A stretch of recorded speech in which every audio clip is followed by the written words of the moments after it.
Bonjour, je suis de retour dans le campus numérique et maintenant je vais vous montrer comment est-ce que l'on associe une table à une autre, c'est-à-dire comment on va créer une référence d'une table vers une autre. Donc on va utiliser principalement deux types de références, ici de 1 vers n, la simple patte de canard, et ici de n vers m, donc qui est la double patte de canard.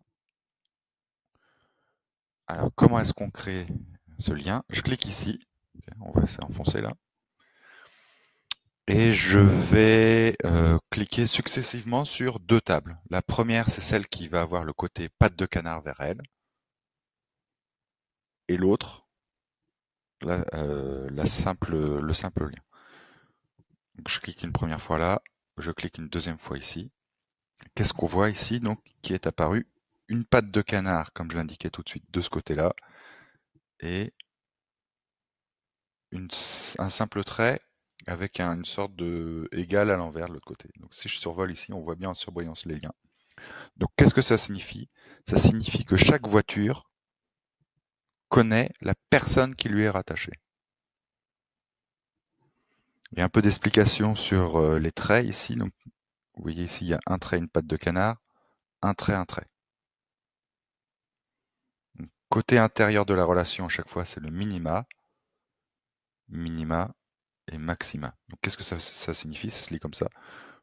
Pour une voiture, j'ai au minimum une personne attachée et au maximum une personne attachée.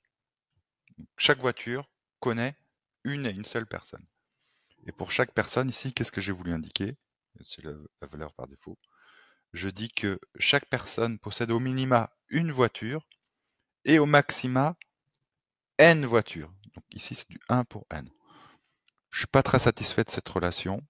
Donc ce que je vais faire, je vais double-cliquer dessus, pardon. Je double-clique ici et je vais dans l'onglet ici Foreign Key. Et je vais dire que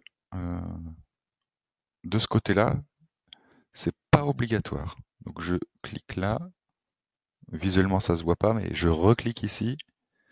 Et vous voyez ici, j'ai un rond pour un 0 qui est apparu. Donc ça se lit comme ça.